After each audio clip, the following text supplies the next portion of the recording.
Hello everyone. Budget highlights of budget 2017 में आपका स्वागत है। मेरा नाम विजय शर्मा है और आज हम डिस्कस करेंगे बजट 2017। भारत के फाइनेंस मिनिस्टर अरुण जेटली ने 1 फरवरी को आम बजट पेश किया। पहली बार रेल बजट को आम बजट के साथ मर्ज करके पेश किया गया है। इनकम टैक्स के मामले में सरकार ने मिडिल क्लास को कुछ राहत दी है। 2.5 लाख से 5 लाख रुपए की इनकम पर पहले 10% टैक्स लगता था, इसे घटाकर अब 5% किया गया है। जेटली ने बजट स्पीच में 3 नए रिफॉर्म प्रपोज किए। पहला, पॉलिटिकल पार्टियां 2000 से ज्यादा का चंदा कैश में नहीं ले सकेंगी। दूसरा, देश से भागने वाले अपराधियों की संपत्ति को जब्त करने के लिए सख्त कानून लाया जाएगा। तीसरा, 3 लाख से ज्यादा की कैश ट्रांजैक्शन पर अप्रैल से रोक लगा दी जाएगी। आइए शुरू करते हैं आज का ये बजट सेशन। सबसे पहले बात करते हैं डिफेंस बजट की। तो डिफेंस में जो टोटल बजट एलोकेट किया गया है वो है 2.74 लाख करोड़ का, और जो पिछले साल के कंपैरिजन में 6% इंक्रीज हुआ है। पिछले साल जो डिफेंस के लिए बजट एलोकेट किया गया था वो था 2.58 लाख करोड़ का। आगे बात करते हैं एग्रीकल्चर सेक्टर की। तो इस बार जो एग्रीकल्चर में 10 लाख करोड़ रुपए एलोकेट किए गए हैं फार्मर्स को लोन देने के लिए। और एक और बड़ी बात कही गई है कि जो 60 दिनों का इंटरेस्ट है फार्मर के लोन का, वो माफ कर दिया गया है। तो इसमें 60 दिनों का जो इंटरेस्ट है, जो जब डिमोनेटाइजेशन इंडिया में शुरू हुआ था 8 नवंबर से, तो उस समय के बाद जो परेशानियां फार्मर्स को देखनी पड़ी थी डिमोनेटाइजेशन के कारण, तो गवर्नमेंट ने ये डिसीजन लिया है कि उन दिनों का जो 60 दिनों का इंटरेस्ट है वो गवर्नमेंट खुद पे करेगी, और ये जो इंटरेस्ट है फार्मर्स के लिए इस पे वो पे नहीं करना पड़ेगा। इसके बाद जो टोटल एलोकेशन एग्रीकल्चर सेक्टर के लिए हुई है वो है 1,87,233 करोड़ की, जो कि पिछले साल के कंपैरिजन में 24% इंक्रीज हुआ है। साथ में नाबार्ड फंड को भी इंक्रीज कर दिया गया है, उसमें 40,000 करोड़ रुपए का जो इंक्रीज हुआ है वो नाबार्ड फंड भी अब इंक्रीज कर दिया गया है। गवर्नमेंट मिनी लैब्स को सेटअप करेगी, जो कृषि विज्ञान केंद्रों में मिनी लैब्स को बनाएगी, जिसका यूज की सॉइल टेस्टिंग के लिए किया जाएगा। इसके बाद जो सिंचाई कोष है वो भारत का डबल कर दिया गया है, 20,000 करोड़ से 40,000 करोड़ कर दिया गया है, और इस पर काफी ज्यादा फोकस गवर्नमेंट का सिंचाई जो से रिलेटेड जितनी भी स्कीम्स है उस पर है। साथ में गवर्नमेंट ने कहा है कि dairy processing infrastructure fund create किया जाएगा, और स्टार्टिंग में इसके लिए 2,000 करोड़ रुपए भी एलोकेट किए गए हैं। प्रधानमंत्री फसल बीमा योजना में गवर्नमेंट 40% कवरेज को इंक्रीज करेगी, और साथ में 40% फार्मर को जो लोन है वो कोऑपरेटिव सोसाइटी की तरफ से मिल जाएंगे। आगे बात करते हैं बजट फॉर रेलवे। इसमें जो टोटल एलोकेशन जो की गई है रेलवे के लिए वो 1,31,000 करोड़ की गई है, और अब जितने भी IRCTC के अंदर जो भी बुकिंग करवाई जाती है इंडियन रेलवे की, उस पर कोई भी एडिशनल सरचार्ज नहीं लगेगा। साथ में 3500 किलोमीटर की रेलवे लाइंस भी नहीं बनाई जाएगी इस साल, और जो कि पिछले साल 2800 किलोमीटर की रेलवे लाइन बनाने का जो गवर्नमेंट ने डिसीजन लिया था, इस साल वो इंक्रीज हो गया है। 3500 किलोमीटर रेलवे की जो नई लाइन्स है वो बनाई जाएगी। नई मेट्रो पॉलिसीज लाई जाएगी, और ये डिफरेंट मोड्स ऑफ फाइनेंस के साथ ये जल्दी ही लॉन्च की जाएगी। आगे बात करते हैं फाइनेंशियल सेक्टर की। तो FDI पॉलिसी में रिफॉर्म किए गए हैं। फॉरेन इन्वेस्टमेंट प्रमोशन बोर्ड को खत्म कर दिया गया है। सबसे पहले मैं आपको बता देता हूँ कि 2 तरह से ही FDI इंडिया में एंटर कर सकती है, या तो वो ऑटोमेटिक रूट होता है या फिर वो गवर्नमेंट रूट होता है। अगर कोई भी FDI ऑटोमेटेड रूट से आती है तो उसमें किसी भी गवर्नमेंट की अप्रूवल की जरूरत नहीं होती है, और इसके बाद जिन भी FDIs में गवर्नमेंट की अप्रूवल की जरूरत होती है उसके लिए गवर्नमेंट की तरफ से फॉरेन इन्वेस्टमेंट प्रमोशन बोर्ड बनाया गया है। लेकिन अब इसे खत्म कर दिया गया है, क्योंकि गवर्नमेंट का कहना है कि अब जो 90% FDIs हैं वो डायरेक्ट ऑटोमेटेड रूट से आती है। Next, computer emergency response team for financial sector के लिए उसको बनाने का डिसीजन लिया गया है, और साथ में प्रधानमंत्री मुद्रा योजना में जो इस बार का जो बजट है वो 2.44 लाख करोड़ का एलोकेट किया गया है, और प्रधानमंत्री मुद्रा योजना के लिए जो फंड जो है वो छोटे छोटे बिजनेसमैन को दिया जाता है और मैक्सिमम 1 करोड़ तक की जो लैंडिंग है कोई भी जो छोटा बिजनेसमैन है वो कर सकता है। तो उसके लिए गवर्नमेंट ने ये इस बार का जो बजट रखा है वो है 2.44 लाख करोड़ का। और गवर्नमेंट का कहना है कि इस सेक्टर में अगर इन्वेस्टमेंट ज़्यादा गवर्नमेंट करती है तो इससे जॉब क्रिएशन भी इंडिया में बढ़ेगा, इसलिए इसमें काफ़ी बड़ा बजट, काफ़ी ज़्यादा बजट एलोकेट किया गया है। अब बात करते हैं डिजिटल इंडिया की। The government will announce 2 schemes to promote भीम ऐप। भीम ऐप को जो प्रमोट करने के लिए गवर्नमेंट 2 नई स्कीम्स को लॉन्च करने वाली है, जिसका जो पहला तो यूज़र के लिए बेनिफिट है कि वो उसके लिए बोनस मिलेगा जब वो भी कोई भी पेमेंट भीम ऐप से करेगा। साथ में जो कैशबैक की फैसिलिटी ट्रेडर्स को दी जाएगी। तो ये 2 नई स्कीम्स जो है भीम ऐप में की जाएगी, भीम ऐप को प्रमोट करने के लिए की जाएगी। और साथ में गवर्नमेंट का कहना है कि 1.25 करोड़ जो है, मतलब 101 करोड़ 25 लाख लोग ऑलरेडी भीम ऐप को यूज़ करना शुरू कर चुके हैं। और इसके बाद गवर्नमेंट ने डायरेक्ट बेनिफिट ट्रांसफर के अंतर्गत गवर्नमेंट की 84 नई स्कीम्स को ऐड कर दिया गया है। एलपीजी तो पहले से ही अब गवर्नमेंट डायरेक्ट बेनिफिट ट्रांसफर से दे रही थी, तो लेकिन अब नई 84 जो गवर्नमेंट की नई स्कीम्स है उनको भी इसमें ऐड कर दिया गया है। डायरेक्ट बेनिफिट ट्रांसफर का मतलब है कि जितनी भी आपके सब्सिडी है वो डायरेक्टली कंज्यूमर के अकाउंट में ही डायरेक्ट पे की जाएगी। इसके बाद बात करते हैं पासपोर्ट की। तो पासपोर्ट सर्विसेज के लिए जो सेंट्रल ऑफिस होगा पोस्ट ऑफिस का, वहाँ पे भी पासपोर्ट सर्विसेज दी जाएगी। पहले ये पासपोर्ट ऑफिस में ही दी जाती थी, लेकिन जो गवर्नमेंट ने एक नया डिसीजन, एक और डिसीजन लिया है वो है कि पोस्ट ऑफिस में भी अब जो पासपोर्ट सर्विसेज प्रोवाइड की जाएगी। आगे बात करते हैं पर्सनल इनकम टैक्स की। तो पर्सनल इनकम टैक्स में इस साल जो चेंजेस किए गए हैं वो 2.5 से 5 लाख तक की जिनकी इनकम है उन्हें अब 10% के बजाय 5% टैक्स देना पड़ेगा। एग्जम्पशन लिमिट सेम है, 2.5 लाख रुपए ही है, और ये पिछले साल भी 2.5 लाख ही थी। और इस पे 2.5 लाख तक की इनकम पे किसी को भी कोई टैक्स नहीं पे करना है। और जिनकी इनकम 2.5 से 5 लाख तक की होगी उन्हें अब 10% के बजाय 5% टैक्स पे करना है। लेकिन जो 5 से 10 लाख जो इनकम है उनका स्लैब जो है सेम रहा है, उसमें 20% पे करना पड़ेगा। साथ में जो 10 लाख से या 10 लाख से ज़्यादा की जो जिनकी इनकम है एनुअल, उन्हें जो पे करना पड़ेगा वो 30% पे करना पड़ेगा टैक्स। इस बार एक और चीज हुई है इस बजट में, वो है कि 50 लाख से 1 करोड़ तक एडिशनल 10% का सरचार्ज लगाया गया है गवर्नमेंट की तरफ से। और अगर किसी की इनकम 1 करोड़ से भी ज़्यादा है तो उसे 15% एडिशनल सरचार्ज देना पड़ेगा। ये 15% पिछले सालों में भी, पिछले कई सालों से कंटिन्यू है, लेकिन 10% का जो सरचार्ज है वो इस बार 50 लाख से 1 करोड़ की इनकम वाले लोग को पे करना पड़ेगा। सीनियर सिटीजन जो 60 to 80 ईयर्स के हैं उनकी एग्जम्पशन लिमिट 3 लाख है, और 3 लाख से 5 लाख तक 5% होगा। और इसके बाद सेम जो यहाँ पे स्लैब्स हैं 5 से 10 20%, और 10 लाख से ऊपर 30% पे करना पड़ेगा।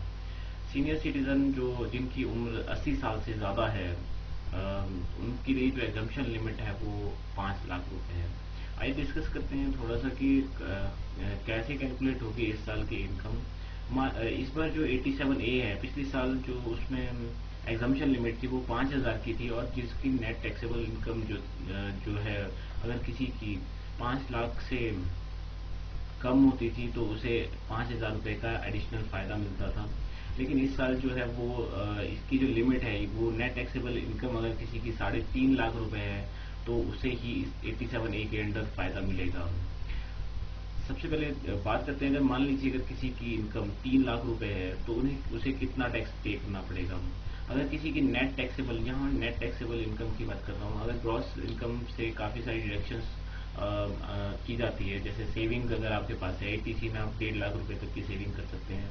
आज आपके पास हाउस लोन आपने लेके रखा है तो जो इंटरेस्ट है उसकी भी आपको एग्जम्पशन मिलती है। और अगर आप पहली बार किसी भी घर के लिए लोन लेते हो तो उसमें 2 लाख तक की आपको जो गवर्नमेंट है इंटरेस्ट में जो है रिबेट देती है।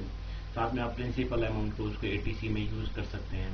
ATC के जो एग्जम्पशन होती है वो 1.5 लाख रुपए है, और इसमें जो जो चीज़ें आती, चाहे LIC, आपने LIC का प्रीमियम पे किया हो, आपने कोई किसी प्रोविडेंट फंड्स में, चाहे वो पब्लिक प्रोविडेंट फंड हो, GPF हो, या कोई और कंट्रीब्यूशन जो फंड्स में किया हो, आपने म्यूचुअल फंड्स में इन्वेस्टमेंट करके रखी हो, तो ये जो सारी चीज़ें हैं, या सुकन्या समृद्धि योजना में भी गवर्नमेंट 1.5 लाख तक की एग्जम्पशन देती है। अगर आप उसमें एक साल में 1.5 लाख रुपए तक इन्वेस्ट करोगे तो आपको उसमें ATC में एग्जम्पशन मिल सकती है। तो बात करते हैं, अगर किसी की 3 लाख रुपए जो अगर सालाना इनकम है, नेट इनकम है, तो उसे कितना टैक्स देना पड़ेगा। अगर किसी की इनकम 3 लाख रुपए है तो उसे 2.5 लाख तो एग्जम्प्टेड हो जाएंगे, लेकिन जो बाकी के 50,000 है उसमें 5% के रेट से अगर इंटरेस्ट लगाया जाए, टैक्स लगाया जाए, तो वो बनता है 2500, जो कि 87A में एग्जम्प्टेड है। तो इस वजह से देखा जाए तो ये जो जिनकी नेट टैक्सेबल इनकम 3 लाख रुपए है उन्हें कोई भी टैक्स पे नहीं करना पड़ेगा। तो लेकिन स्लैब चेंज नहीं हुआ है, यहाँ पे जो 87 के एडिशनल जो 2500 की जो एग्जम्पशन है वो दी गई है। साथ में बात करते हैं, जो अगर मान लीजिए किसी की इनकम 3.5 लाख रुपए है, नेट टैक्सेबल इनकम है, तो उसे कितना टैक्स पे करना पड़ेगा। तो जिनकी 3.5 लाख नेट टैक्सेबल इनकम है उन्हें पे करना पड़ेगा। 2.5 लाख रुपए तो एग्जम्प्टेड है, तो अब बाकी के 1 लाख रुपए पे जो टैक्स बनता है वो 5,000 बनता है 5% के अकॉर्डिंग। तो उस पर जो 87A की जो एक्सम्पशन मिलेगी उसे, वो 2500 रुपए की मिलेगी, तो उसे टोटल जो टैक्स पे करना पड़ेगा वो 2500 रुपए पे करना पड़ेगा। तो इस तरह से कैलकुलेशन पे हम एक और वीडियो बनाएंगे जिसमें हम बताएंगे आपको कि किस तरह से टैक्स जो है कैलकुलेट किया जाएगा। आगे बढ़ते हैं, टैक्स प्रपोजल की बात करते हैं। India tax to GDP ratio is not favourable. Government का कहना है कि जो इंडिया की टैक्स टू GDP रेशियो है वो फेवरेबल नहीं है। टैक्स टू GDP रेशियो का मतलब होता है कि अगर कि टैक्स कितना कलेक्ट किया गया है GDP की अगेंस्ट में।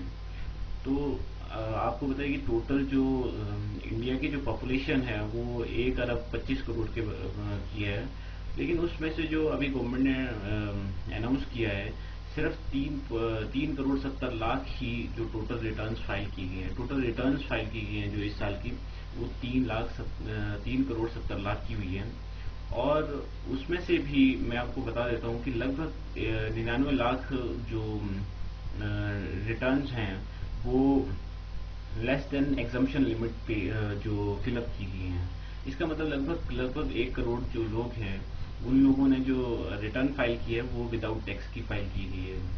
साथ में यहाँ पे बात करते हैं कि गवर्नमेंट का कहना है कि 13.14 लाख जो रजिस्टर्ड कंपनीज है उसमें से 5.97 लाख जो फर्म्स है उन्होंने रिटर्न फाइल्स नहीं की हैं। 2016-17 में जो टोटल जो कंपनीज रजिस्टर हैं अभी तक की वो है 13.14 लाख, और उसमें से केवल 5.97 लाख फर्म्स ने ही रिटर्न्स फाइल किए हैं।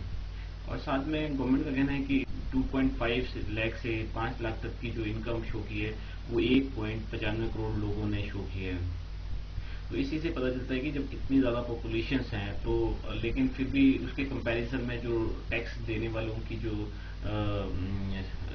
नंबर्स हैं वो बहुत ही कम है। इस वजह से जो GDP की जो रेशियो है, टैक्स टू GDP रेशियो है, वो इंडिया के फेवर में नहीं है। और इस पे और बात करते हैं कि जो 76 लाख लोगों ने जो SSCs ने जो इनकम टैक्स फाइल की है वो 5 लाख से ज़्यादा फाइल की है, और उसमें से 56 लाख जो लोग हैं वो सैलरीड पर्सन हैं। और इसके बाद बात करते हैं कि 1.2 lakh people showed the income more than 50 lakh a year. 1.72 lakh लोग हैं वो उन्होंने जो शो की है वो 50 लाख से ज्यादा की इनकम एक साल में शो की है। और बात करते हैं कि इस बार जो टैक्स में जो छूट दी गई है वो MSCME में कंपनीज जो हैं उनको 30% से जो कॉर्पोरेट टैक्स है वो 25% कर दिया गया है। Micro small and medium scale enterprises जो होती हैं उनको जो इस बार राहत दी गई है गवर्नमेंट की तरफ से, और उनको जो पहले 30% तक कॉर्पोरेट टैक्स देना पड़ता था अब वो उन्हें 25% देना पड़ेगा।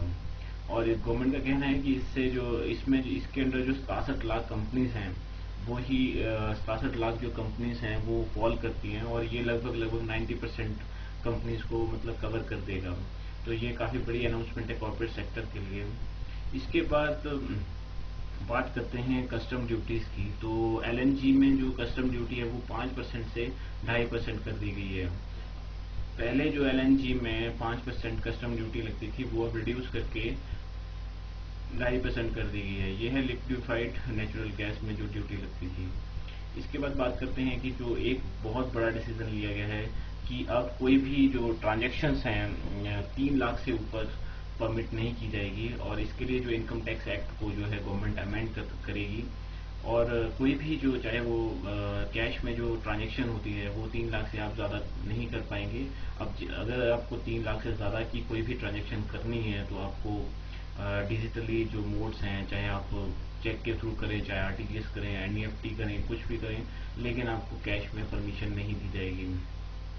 साथ में अगर आप चैरिटेबल जो ट्रस्ट हैं अगर उसमें आप डोनेशन देना चाहते हैं तो वो जो लिमिट पहले 10,000 थी अब वो 2,000 रुपये ही कर दी गई है। ये जो लिमिट्स है अब 2,000 रुपये है, पहले ये 10,000 रुपये आप कैश में जो कोई किसी भी चैरिटेबल ट्रस्ट में पे कर सकते थे। इसके बाद बात करते हैं हेल्थ सेक्टर की। तो हेल्थ सेक्टर में 2 एम्स खोले जाएंगे। वो जो इस बार एम्स गुजरात और झारखंड में खोले जाएंगे, और जो अगला जो टोटल जो बजट एलोकेट किया गया है वुमेन और चिल्ड्रन के लिए वो है 1,84,632 करोड़ रुपए का। और इस बार जो महिला शक्ति केंद्र के लिए एडिशनल 500 करोड़ रुपए गवर्नमेंट ने एलोकेट किए हैं। साथ में एक बड़ा जो डिसीजन लिया है कि जितनी भी प्रेग्नेंट वुमेन्स हैं बीपीएल फैमिलीज की, उन हर फैमिलीज को 6,000 रुपये गवर्नमेंट ट्रांसफर करेगी। आगे बात करते हैं फंडिंग्स ऑफ पॉलिटिकल पार्टीज। एक बड़ा डिसीजन जो इस बजट में देखने को मिला वो है कि अब मैक्सिमम अमाउंट जो है वो जो पॉलिटिकल पार्टीज हैं वो 2,000 तक ही ले सकती है। इससे ज़्यादा के जो अगर किसी को भी डोनेशंस लेनी है किसी पॉलिटिकल पार्टी को तो वो कैश में नहीं लेगी, वो डिजिटल मोड्स में, चाहे वो चेक के थ्रू ले या फिर आपके जो दूसरे जितने भी डिजिटल मोड्स हैं आरटीजीएस, एनईएफटी, कुछ भी उसके थ्रू करना पड़ेगा। कैश में जो फंडिंग है वो ये अब सिर्फ 2,000 तक ही आप दे पाएंगे किसी भी पॉलिटिकल पार्टी को। और इसके लिए जो गवर्नमेंट है अमेंड करने जा रही है आरबीआई एक्ट को, और अब इलेक्ट्रल बॉन्ड्स के थ्रू भी जो है फंडिंग्स जो गवर्नमेंट जो पॉलिटिकल पार्टीज जनरेट कर सकती है। इसके बाद बात करते हैं रूरल पॉपुलेशंस की। तो रूरल पॉपुलेशंस के लिए गवर्नमेंट ने 2019 तक 1 करोड़ नए घरों जो हाउस 1 करोड़ घरों को पॉवर्टी लाइन से बाहर निकालने की कोशिश करेगी गवर्नमेंट 2019 तक। ये उनका टारगेट 2019 तक का है। और साथ में 3 लाख करोड़ जो स्पेंड करेगा 3 लाख रूरल इंडिया पर, और मनरेगा की वजह से जो इनकम है फार्मर्स की वो डबल हो जाएगी, ऐसा गवर्नमेंट का कहना है। साथ में मनरेगा में जो महिलाओं का पार्टिसिपेशन है वो 55% कर दिया गया है। और अब जितने भी जो गवर्नमेंट का एक और डिसीजन है कि जितने तालाब वगैरह हैं वो मनरेगा के अंडर बनाए जाएंगे, ताकि जो सिंचाई है वो हर जगह पे उसमें जो सिंचाई का जो एरिया है वो ज़्यादा कवर किया जा सके। साथ में जो फंड्स हैं वो मनरेगा का फंड भी इंक्रीज करके 48,000 करोड़ कर दिया गया है। पहले पिछली साल ये जो बजट था ये 38,500 करोड़ का था। इस बार ये काफ़ी इंक्रीज किया गया है। लेकिन जो गवर्नमेंट का कहना है कि स्पेंडिंग तो पिछली साल भी 47,000 करोड़ के हिसाब के इक्वल हुई थी, लेकिन इस बार जो इंक्रीज करके इसे 48,000 करोड़ कर दिया गया है। साथ में गवर्नमेंट का कहना है कि जिन लोगों के पास घर नहीं है तो एक साल में जो अगली है वो 1 करोड़ नए घर बनाए जाएंगे।